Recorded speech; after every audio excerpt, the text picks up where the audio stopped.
പഹൽഗാം ഭീകരാക്രമണത്തിന് പ്രതികാരമായി പാകിസ്ഥാനിൽ ഇന്ത്യ നടത്തിയ പ്രത്യാക്രമണത്തിന്റെ വിശദാംശങ്ങൾ ഇതിനകം തന്നെ ലോകത്ത് എത്തിക്കഴിഞ്ഞു. കഴിഞ്ഞ ദിവസം അർദ്ധരാത്രി, അതായത് ഇന്ന് പുലർച്ചെ, പാകിസ്ഥാനിലെ 9 ഭീകര കേന്ദ്രങ്ങളിലേക്ക് ഇന്ത്യ നടത്തിയ ആക്രമണത്തിന്റെ ദൃശ്യങ്ങളടക്കമാണ് പുറത്തു വന്നത്. ഇത്രയൊക്കെ ദൃശ്യങ്ങൾ പുറത്തു വന്ന് കഴിഞ്ഞിട്ടും ഇതൊന്നും സമ്മതിക്കാൻ പാകിസ്ഥാൻ തയ്യാറല്ല. ഇങ്ങനെയല്ല സംഭവിച്ചത് എന്നാണ് പാകിസ്ഥാൻ മാധ്യമങ്ങളും പാകിസ്ഥാൻ ഭരണകൂടവും പറയുന്നത്. സംഭവിച്ചതെല്ലാം മറിച്ചാണ്. ഇന്ത്യ പാകിസ്ഥാനിലെ 9 ഭീകര കേന്ദ്രങ്ങളിലേക്ക് ആക്രമണം നടത്തുകയായിരുന്നില്ല. ഇന്ത്യയുടെ ആക്രമണത്തിൽ 9 ഭീകര കേന്ദ്രങ്ങൾ തകരുകയായിരുന്നില്ല. മറിച്ച് ഇന്ത്യയുടെ വാർ പ്ലെയിൻസ് പാകിസ്ഥാന്റെ വ്യോമാതിർത്തി കടന്നിട്ടില്ല. പാകിസ്ഥാന്റെ വാർ പ്ലെയിൻസ് ഇന്ത്യയുടെ അതിർത്തിക്ക് ഇപ്പുറത്ത് നിന്ന് കളിച്ചതേ ഉള്ളൂ. വ്യോമാതിർത്തി കടക്കാൻ ഞങ്ങൾ സമ്മതിച്ചില്ല. കൂടാതെ പാകിസ്ഥാന്റെ വ്യോമാതിർത്തി കടക്കാൻ ശ്രമിച്ച 5 ഇന്ത്യൻ ഫൈറ്റർ ജെറ്റുകൾ ഞങ്ങൾ വെടിവെച്ച് വീഴ്ത്തി. ആ ഫൈറ്റർ ജെറ്റുകൾ വീണത് തലകീഴായിട്ടാണ്. ആ ഫൈറ്റർ ജെറ്റുകൾ ഏതെന്ന് കൂടി പാകിസ്ഥാന്റെ മാധ്യമങ്ങൾ പറയുന്നു. 3 റഫാൽ, 1 സുഹോയ്, 1 MiG-29, 5 ഇന്ത്യൻ യുദ്ധവിമാനങ്ങളെയാണ് പാകിസ്ഥാൻ സേന വെടിവെച്ചിട്ടത്. അതും ഇരട്ടക്കുഴൽ തോക്കുകൊണ്ട്. ഓർക്കണം എന്തൊക്കെയാണ് പാകിസ്ഥാൻ മാധ്യമങ്ങൾ പറയുന്നതെന്ന്. പണ്ടൊക്കെ നമ്മൾ ഈ നാട്ടിൻപുറത്ത് കാണുന്ന അല്ലെങ്കിൽ സിനിമകളിൽ കാണുന്ന ചില പഴയ പട്ടാളക്കാർ പറയുന്നത് പോലെ ഞങ്ങളങ്ങ് ദൂരെയുള്ള സൈനിക കേന്ദ്രം വെടിവെച്ചിട്ടു ഇരട്ടക്കുഴൽ തോക്കുകൊണ്ട്.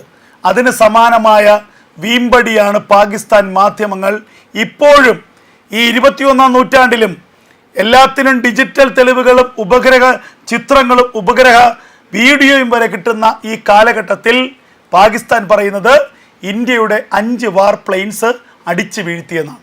ഇതിനേക്കാളൊക്കെ ദയനീയം പാകിസ്ഥാന്റെ മാധ്യമങ്ങൾ പാകിസ്ഥാന്റെ നാണക്കേട് മറയ്ക്കാൻ ഇതൊക്കെ പറയുന്നു. ഇതിനെയൊക്കെ തൊടാതെ വിഴുങ്ങുന്ന കേരളത്തിലെ സുഡാപ്പികളെ കുറിച്ചാണ്. കേരളത്തിലെ സുഡാപ്പി പ്രൊഫൈലുകളിൽ, കേരളത്തിലെ സുഡാപ്പി ഹാൻഡിലുകളിൽ ഇതൊക്കെയാണ് വലിയ വാർത്ത. ഇന്ത്യ അങ്ങോട്ട് ആക്രമിച്ചതല്ല, മാതൃരാജ്യം ഇവിടെ നടന്ന ഒരു കൊടും ക്രൂരതയ്ക്ക് പ്രതികാരം ചെയ്തതല്ല, മറിച്ച് പാകിസ്ഥാനിൽ ഇന്ത്യ നടത്തിയ ആക്രമണത്തിന് പാകിസ്ഥാൻ ചെയ്ത പ്രത്യാക്രമണത്തെക്കുറിച്ചാണ് ഇവിടുത്തെ സുഡാപ്പി പ്രൊഫൈലുകളിലെ ചർച്ച.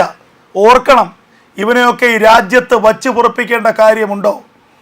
ഇവനെയൊക്കെ പാകിസ്ഥാനിലേക്ക് നാട് കടത്തേണ്ടതല്ലേ? സ്വന്തം മാതൃരാജ്യത്തോട് കൂറില്ലാത്ത ഈ വൃത്തികെട്ടവന്മാരെ, ഈ രാജ്യദ്രോഹികളെ ഒരു നിമിഷം മുമ്പെങ്കിലും ഇന്ത്യയിൽ നിന്ന് നാട് കടത്തി ഇവനെയൊക്കെ പാകിസ്ഥാനിൽ കൊള്ളണം. ഇവൻ്റെയൊക്കെ മാതൃരാജ്യം പാകിസ്ഥാനാണ്. മതം വിഴുങ്ങുന്ന, മതം വിറ്റ് ജീവിക്കുന്ന, മതം തലയ്ക്ക് പിടിച്ച ആ പാകിസ്ഥാനിലേക്ക് ഇവനെയൊക്കെ കൊണ്ടുപോകണം. പാകിസ്ഥാനിലെ മാധ്യമങ്ങൾ നാണക്കേട് മറയ്ക്കാൻ മറ്റു വഴിയില്ലാതെ പാകിസ്ഥാൻ മാധ്യമങ്ങൾ നുണക്കഥകൾ പ്രചരിപ്പിക്കുന്നു. ആ നുണക്കഥകൾ ലോകത്തിലെ മാധ്യമങ്ങൾ പൊളിച്ചടുക്കി, അന്താരാഷ്ട്ര മാധ്യമങ്ങൾ പൊളിച്ചടുക്കി, BBC അടക്കം CNN അടക്കം ഉള്ള മാധ്യമങ്ങൾ പൊളിച്ചടുക്കി. എന്താണ് സംഭവിച്ചതെന്നതിനെ കുറിച്ച് കൃത്യമായ വിവരം അവർക്കുണ്ട്. ഇന്ത്യ ഓരോ ടാർഗറ്റിലേക്കും ഓരോ ലക്ഷ്യത്തിലേക്കും ആക്രമണം നടത്തുമ്പോൾ അതിൻ്റെ കൃത്യമായ ചിത്രീകരണം നടത്തി 9 കേന്ദ്രങ്ങൾ, ആ 9 കേന്ദ്രങ്ങളുടെ പേരുകൾ, ആ പേരുകളുള്ള കേന്ദ്രങ്ങളുടെ ദൃശ്യങ്ങൾ, ആക്രമണം നടത്തുന്ന സമയം, ആക്രമണത്തിലുണ്ടായ ഇമ്പാക്റ്റ്, ഇതൊക്കെ വിശദീകരിച്ചുകൊണ്ടാണ് ഇന്ത്യയുടേതായ ബ്രീഫിംഗ് നടത്തിയത്. ഇത് ലോകത്തിന് കൃത്യമാണ്. ഇന്ത്യ ആക്രമണം നടത്തി, ഞങ്ങളുടെ നെഞ്ചകം പിളർന്നുവെന്ന് ഹാഫിസ് സയ്യിദ് പറഞ്ഞു. മസൂദ് അസർ പറഞ്ഞത് ഇതിനേക്കാൾ എന്നെ കൂടി കൊല്ലേണ്ടതായിരുന്നു, ഇനി ഞാൻ ജീവിച്ചിരുന്നിട്ട് എന്താണ് കാര്യം? എൻ്റെ സഹോദരി കൊല്ലപ്പെട്ടു, സഹോദരി ഭർത്താവ് കൊല്ലപ്പെട്ടു, മക്കളും ചെറുമക്കളും വല്യമ്മയുടെ കുഞ്ഞമ്മയുടെ മക്കളെല്ലാം അടക്കം 10-16 പേർ കൊല്ലപ്പെട്ടു. ഇനി ഞാനായിട്ട് എന്തിനാണ് ജീവിച്ചിരുന്നത്? ഇന്ത്യൻ സൈന്യത്തിന് എന്നെ കൂടെ കൊന്നുകൂടെ? ഇതായിരുന്നു ഹതഭാഗ്യനായ മസൂദ് അസറിൻ്റെ നിലവിളി. മസൂദ് അസർ സമ്മതിച്ചു, അടികിട്ടി. ഹാഫിസ് സയ്യിദ് സമ്മതിച്ചു, അടികിട്ടി. പാകിസ്ഥാനിലെ ലഷ്കർ ഇ തോയ്ബയുടെയും ജയ്ഷെ മുഹമ്മദിൻ്റെയും 70-ലധികം ഭീകരന്മാരുടെ ശവസംസ്കാരം നടത്തി. കൊടും ഭീകരന്മാരുടെ ശവത്തിന് മുന്നിൽ ചെന്ന് സല്യൂട്ട് അടിച്ചു പാകിസ്ഥാനിലെ ഏമാന്മാർ, സൈന്യത്തിലെ വലിയ വമ്പന്മാർ. ഇതൊക്കെ യാഥാർത്ഥ്യമാണ്. ഇതൊക്കെ ലോകത്തിന് മുന്നിൽ വന്നതാണ്. എന്നിട്ടും പാകിസ്ഥാൻ സൈന്യം പറയുന്നു ഞങ്ങൾക്കൊന്നും പറ്റിയിട്ടില്ല, പറ്റിയത് മുഴുവൻ ഇന്ത്യക്കാണ്. ഞങ്ങളുടെ അടുത്ത് രാവിലെ 5:45 വെള്ളക്കൊടിയുമായി ഇന്ത്യയുടെ ഒരു ഫ്ലൈറ്റ് പറന്നുപോയി. അതോടുകൂടി ഞങ്ങൾ സമാധാനമാണ് ഇന്ത്യ ആഗ്രഹിക്കുന്നതെന്ന് മനസ്സിലാക്കി. അതോടുകൂടി ഞങ്ങൾ യുദ്ധം നിർത്തി. ആ വെള്ളക്കൊടി അപ്പോൾ വന്നില്ലായിരുന്നുവെങ്കിൽ ഇന്ത്യയെ ഞങ്ങൾ തീർത്തേനെ. ഇതായിരുന്നു പാകിസ്ഥാൻ്റെ പ്രതിരോധ മന്ത്രിയുടെ പ്രസ്താവന. ഓർക്കണം, ഉറക്കപ്പിച്ചിലോ അല്ലെങ്കിൽ ഈ പേടിച്ച് സ്വപ്നം കൊണ്ടോ സ്ഥലകാല ബോധം നഷ്ടപ്പെട്ട ആളുകൾ പറയുന്നതിന് സമാനമാണ് പാകിസ്ഥാൻ എന്ന രാജ്യത്തിൻ്റെ പ്രതിരോധ മന്ത്രിയുടെ ജൽപ്പനങ്ങൾ. ഇത് കേട്ട് ഏറ്റുപാടാൻ കേരളത്തിൽ, നമ്മുടെ ഇന്ത്യയിലെ കേരളത്തിൽ കുറേ സുഡാപ്പികളുണ്ട് എന്നുള്ളതാണ് ഏറ്റവും രസകരമായ കാര്യം. ഇന്ത്യ എന്ന മഹാരാജ്യത്ത് ജീവിച്ച് ഇവിടെയുള്ള ആഹാരം തിന്ന് ഇവിടുത്തെ നിയമത്തിനനുസരിച്ച് ജീവിച്ച് ഇവിടെയുള്ള തൊഴിലിലൂടെ ശമ്പളം നേടി ഇവിടെയുള്ള എല്ലാ ആനുകൂല്യങ്ങളും എല്ലാ സംവരണങ്ങളും അനുഭവിക്കുന്ന കുറേ സുഡാപ്പികൾ, ഇവന്മാരാണ് ഇവിടെ ഇരുന്നു കൊണ്ട് പാകിസ്ഥാനൊന്നും സംഭവിച്ചില്ല, പാകിസ്ഥാൻ്റെ ആക്രമണത്തിൽ കിട്ടിയത് മുഴുവൻ ഇന്ത്യക്കാണ്, ഇന്ത്യ പറയുന്നത് പച്ചക്കള്ളമാണ് എന്നിങ്ങനെ പ്രചരിപ്പിച്ചുകൊണ്ടിരിക്കുന്നത്. ഇവന്മാരുടെ ഈ പ്രചരണം സോഷ്യൽ മീഡിയ പ്ലാറ്റ്ഫോമുകളിലൂടെ ആയതുകൊണ്ട് തന്നെ ലോകത്തിന് ഇത് തിരിച്ചറിയാം.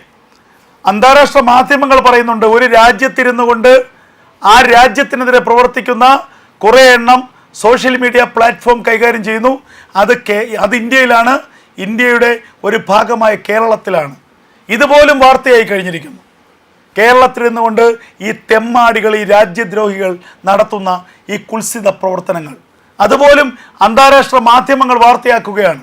ലോകത്തൊരിടത്തും ഇത്തരത്തിലുള്ള ചതിയന്മാരുണ്ടാകില്ല. സ്വന്തം കുടുംബത്തോടോ സ്വന്തം വീട്ടിനോടോ സ്വന്തം വീട്ടുകാരോടോ കൂറില്ലാത്ത ഏതെങ്കിലും കുടുംബനാഥൻ ഉണ്ടാവുമോ ലോകത്ത്? അതിന് സമാനമാണ് ഈ തെമ്മാടിക്കൂട്ടങ്ങളുടെ ഈ ജൽപ്പനങ്ങൾ. എന്തായാലും പാകിസ്ഥാൻ നിലവിളിക്കുന്നതോ പാകിസ്ഥാൻ ആഘോഷിക്കുന്നതോ പാകിസ്ഥാൻ തെറ്റുമറയ്ക്കുന്നതോ പാകിസ്ഥാൻ അടിമറയ്ക്കുന്നതോ ഒക്കെ നമുക്ക് ന്യായീകരിക്കാം, പാകിസ്ഥാൻ ആയതുകൊണ്ട്. ഇവിടെ ഇരുന്നു കൊണ്ട്, ഈ ഇന്ത്യയിലിരുന്നു കൊണ്ട്, ഈ കേരളത്തിലിരുന്നു കൊണ്ട് ഇന്ത്യക്കെതിരെ പാകിസ്ഥാന് വേണ്ടി സംസാരിക്കുന്ന ഇവനെയൊക്കെ കൃത്യമായി കണ്ടെത്തണം, രാജ്യദ്രോഹ കുറ്റം ചുമത്തണം. ഒന്നുകിൽ ഇവനെയൊക്കെ കൽത്തുറങ്കലിലടയ്ക്കണം, ജയിലിലടയ്ക്കണം. ഇല്ലെങ്കിൽ ഇവനെയൊക്കെ ഇവിടെ നിന്ന് നാട് കടത്തി ഒരു ഫ്ലൈറ്റിൽ പാകിസ്ഥാനിൽ കൊണ്ട് ഇറക്കി വിടണം. അവിടെ ഇവനൊക്കെ ജയ് വിളിച്ച്, പാകിസ്ഥാനിലെ ഭീകരവാദികൾക്ക് ജയ് വിളിച്ച് ഇവനൊക്കെ ജീവിക്കണം. ഇവിടെ ഒരു അല്ലലും അലട്ടലും ഇല്ലാതെ ജീവിച്ച് തിന്ന് എല്ലിൻ്റെ ഇടയിൽ കയറിയപ്പോഴല്ലേ ഇവന്മാർക്കൊക്കെ സ്വന്തം രാജ്യത്തിനോട് ഒരു കുത്തിത്തിരിപ്പ് തോന്നിയത്. സ്വന്തം രാജ്യത്തിനെതിരെ സംസാരിക്കാൻ, സ്വന്തം രാജ്യത്തിനെ ഇകഴ്ത്തി സംസാരിക്കാൻ, പാകിസ്ഥാനെ പുകഴ്ത്തി സംസാരിക്കാൻ ഇവനൊക്കെ തോന്നിയത് ഈ തിന്നത് എല്ലിൻ്റെ ഇടയിൽ കയറിയതുകൊണ്ടാണല്ലോ. അപ്പോൾ ഇവനെയൊക്കെ ഈ പറയുന്ന പാകിസ്ഥാനിൽ കൊണ്ടിറക്കണം.